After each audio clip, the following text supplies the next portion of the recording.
దేశభక్తి, శరీర దారుఢ్యం, మానసిక స్థితి దృఢత్వం, దీంతో పాటు ఏదైతే భవిష్యత్తులో దేశానికి సేవ చేయాలని ఆర్మీ కావచ్చు, పోలీస్ డిపార్ట్మెంట్కి సంబంధించి కావచ్చు, ఉద్యోగాలకు సంబంధించి కావచ్చు, అత్యంత ప్రాధాన్యత ఇచ్చేటటువంటిది ఎన్సీసీ వల్ల ఒక మంచి క్రమశిక్షణ ఏర్పడుతుంది అనేటటువంటిది విద్యారంగంలో నిపుణులు చెప్పేటటువంటిది. ప్రస్తుతం మనం విజయవాడ సిద్ధార్థ కళాశాల ప్రాంగణంలో ఉన్నాం. ఇక్కడ విద్యార్థులు పెద్ద సంఖ్యలో ఇదంతా కూడా ఏదైతే ఒక క్రమశిక్షణతో కూడినటువంటి ఏదైతే ఎన్సీసీ కోర్సుని ఇక్కడ చేస్తున్నటువంటి పరిస్థితి ఉంది. అసలు ఎన్సీసీ వల్ల కలిగేటటువంటి ప్రయోజనం, ప్రతి విద్యార్థి ఎన్సీసీలో చేరాల్సినటువంటి ఆవశ్యకత, వీళ్ళు ఎప్పటి నుంచి ఎన్సీసీలో ప్రాక్టీస్ చేస్తున్నారు, అసలు ఏంటనేది మనం తెలుసుకుందాం. చెప్పమ్మా, మీరు ఏం చదువుతున్నారు, ఎప్పటి నుంచి మీరు ఎన్సీసీ చేస్తున్నారు? From 2021 sir, I'm like third year.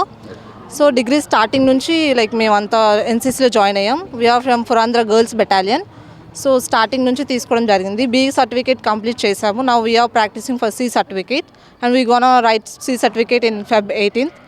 So NCC is it's like great proud of our country because we all are second defense of army and second line of army.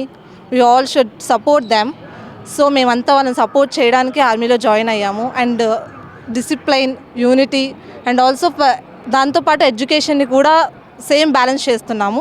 Like మేము ఎడ్యుకేషన్లో ఫస్టే ఉంటున్నాం and also ఎన్సీసీలో కూడా first ఉంటున్నాం. So మేము మొన్న రాసిన ఎగ్జామ్స్లో కూడా మంచి గ్రేడ్స్ తెచ్చుకోవడం జరిగింది. సో మేము నెక్స్ట్ సి కూడా రాయబోతున్నాము. సో మేము హోప్ మంచి గ్రేడ్స్తోనే పాస్ అవుతాం, లైక్ మేమంతా హోప్ అవుతున్నాము. సో ఇంకా అంతే సార్. లైక్ ఎన్సీసీలో జాయిన్ అవ్వకముందు మీ ఎడ్యుకేషన్ పరంగాను, అలాగే మీకు ఏదైతే ఫిజికల్గాను, అలాగే క్రమశిక్షణ పరంగాను ఉన్నటువంటి వేరియేషన్ ఏంటి, జాయిన్ అయిన తర్వాత మీలో కలిగినటువంటి ఫీలింగ్ ఏంటి? లైక్ డిసిప్లైన్ అన్నీ పెరిగాయి అండ్ ఆల్సో బ్యాలెన్సింగ్ నేచర్ వచ్చింది.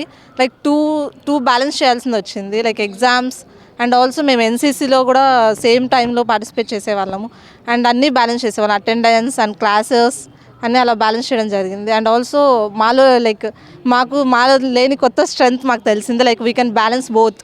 అంటే ప్రతి విద్యార్థి ఎన్సీసీలో తప్పనిసరిగా జాయిన్ అవ్వాలనేటటువంటిది మీరు ఎలా చెప్తారు?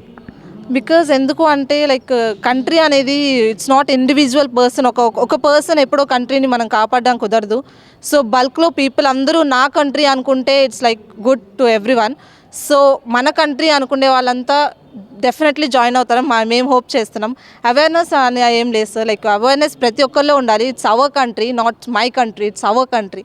సో నేను అదే చెప్పాను సార్. అంటే కొన్ని దేశాల్లో ప్రతి పౌరుడు కూడా ఏదైతే అత్యవసర సమయంలో యుద్ధంలో పాల్గొని దేశం కోసం పోరాడాల్సినటువంటి పరిస్థితి ఉంటుందనేది కొన్ని దేశాల్లో ఉన్నటువంటిది. మన దేశంలో కంపల్సరీ కానప్పటికీ కూడా మీరు ఒకవేళ అంటే యుద్ధాలు రావాలని మనం కోరుకోవట్లేదు, ఎప్పుడైనా ఆపద వచ్చినప్పుడు ఇండియాకు సిద్ధంగా ఉన్నారా ఫైట్ చేయడానికి? Yeah sir, sure we will fight sir. అంతే ఇంకా అంటే like we have that girls sir, we can go even though we are girls, we can. Okay, మీ పేరు ఏంటి, మీరు ఎక్కడ ఉంటారు? నా పేరు Shravanthi, I am from Vijayawada. Okay, మీరు చెప్పండి అమ్మా, ఏ స్కూల్ ఎన్సీసీలో జాయిన్ అవటం మీరు ఎలా ఫీల్ అవుతున్నారు? సార్ నేనైతే ఇక్కడే కాలేజ్లో జాయిన్ అవుతున్నాను, పీవీ సిద్ధార్థ కాలేజ్. సో నేను బీసీఏ చేస్తున్నాను. నాకేంటంటే చిన్నప్పటి నుంచి ఎన్సీసీ అంటే కొంచెం ఇంట్రెస్ట్ ఎక్కువ. అంటే లైక్ ఇప్పుడు ఎన్సీసీ ఉందంటే మనకు క్రెడిట్స్ యాడ్ అవుతాయి. ఏదైనా యూనివర్సిటీలో మనకు సీట్ రావాలన్నా రిజర్వేషన్ అనేది మనకు 5% దొరుకుతుంది. సో ఎన్సీసీ ఎందుకు అంటే చాలామందికి ఆర్మీలో జాయిన్ అవ్వాలని ఉంటుంది, కొంతమంది జాయిన్ అవ్వలేకపోతారు. అంటే వాళ్ళకి వేరే ఉంటాయి కాబట్టి లైఫ్ గోల్స్ అనేవి. సో ఆర్మీ నేచర్ కానీ ఆర్మీలో ఉండే ఎన్వైర్న్మెంట్ కానీ అన్నీ కూడా మనం ఇక్కడ అడాప్ట్ అవుతాం అన్నమాట. ఇంకా ఏంటంటే ఎన్సీసీలో జాయిన్ అవ్వడం వల్ల ఫిజికల్ స్ట్రెంగ్త్ పెరిగిద్ది. So even though we are girls, మేము గర్ల్స్ అయినా కూడా చాలా కూడా we are like overcoming everything. So ఇప్పుడు ఏంటంటే చిన్నప్పుడు సరిగ్గా పరిగెత్తలేకపోయినా కూడా ఇప్పుడు పడుతున్నా లెగుస్తున్నాము, పరిగెడుతున్నాము. సో ఇది లైక్ ఒక కమిట్మెంట్. ఇంకా ఏంటి అంటే ఇప్పుడు మన ఎన్సీసీలో లైక్ యూనిటీ అండ్ డిసిప్లైన్ అనే మోటో ఉంటుంది సార్. సో ఏదైనా కోఆర్డినేషన్గా యూనిటీగా చేస్తాం. ఇక్కడ నేర్చుకున్న డిసిప్లైన్ కానీ ఏదైనా సరే లైఫ్లో ఇంప్లిమెంట్ చేసుకోవచ్చు.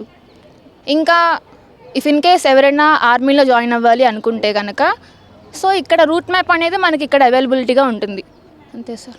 ఓకే, అంటే మహిళలు, బాలికలు అంతా కూడా కొంత భయాందోళన చెందే పరిస్థితి, ఒంటరిగా వెళ్ళాలన్నా లేదంటే ఇంకా కొన్ని సందర్భాలకు సంబంధించి ఎన్సీసీలో జాయిన్ అవటం వల్ల ఒక ధైర్యం, ఒక సాహసం ఇలాంటివి ఎట్లా ఉంటాయి? ఉంటుంది. ఎందుకంటే ఎన్సీసీలో కొన్ని ట్రైనింగ్ క్యాంప్స్ ఉంటాయి. సో లైక్ ట్రెక్కింగ్ క్యాంప్ అని, అడ్వెంచరస్ క్యాంప్స్ లైక్ టీఎస్సీ అంటే ఆబ్స్టకిల్ ట్రైనింగ్స్ ఉంటాయి.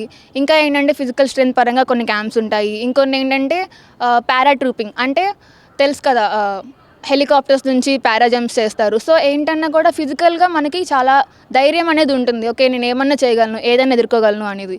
సో మాకు ట్రైనింగ్ యాక్టివిటీస్లో ప్రతిదీ ఇంక్లూడ్ అవుతుంది. సో అట్లా ఉండిద్ది సార్. అంటే ఎన్సీసీకి సంబంధించి ఈ స్కూల్ ప్రిమిసెస్లో నేర్చుకోవటమే కాదు, కాలేజీలకు సంబంధించినటువంటి ప్రాంగణాల్లో నేర్చుకోవటమే కాదు, ఇతర రాష్ట్రాలకి, ఇతర కాంటినెంట్లు ప్లేసెస్కి ఇట్లా వెళ్తారంటారు. మీరే ఎక్కడికైనా వెళ్ళినటువంటి పరిస్థితి ఉందా, హిమాలయాలు లాంటి వాటికి? కానీ హిమాలయాలు కాదు కానీ I done national trekking camp in Ooty sir. So I represent my directorate APNT in Ooty, okay, Tamil Nadu. Yes sir. మీకు ఎలా అనిపించింది ఆ ప్రాంతాలకి? సో ఆ ప్రాంతంకి వెళ్ళినప్పుడు అది నేషనల్ క్యాంప్ కాబట్టి చాలామంది అక్కడ డైవర్జ్ అవుతారు, చాలా స్టేట్స్ నుండి వస్తారు. ప్రతి ఒక్కళ్ళ culture, language, everything we are exchange there. So చాలా ఫ్రెండ్షిప్స్, చాలా మంచిగా వాళ్ళ కల్చర్ ఏంటి అనేది తెలిసిద్ది. ఇంకా ఏంటంటే పీపుల్స్ మైండ్ సెట్ సేమ్ గోల్లో, అంటే ఎన్సీసీలో చాలామంది ఉన్నారు, వాళ్ళకున్న డిఫరెంట్ మైండ్ సెట్స్ ఏంటి అనేది మనకు తెలిసిద్ది సార్. ఓకే, మీరేమవ్వాలనుకుంటున్నారు? Sir I want be army officer sir in future. So NCC తర్వాత దాని వైపు వెళ్ళాలి అనేది నా లైఫ్ గోల్ అనిపిస్తుంది. ఓకే.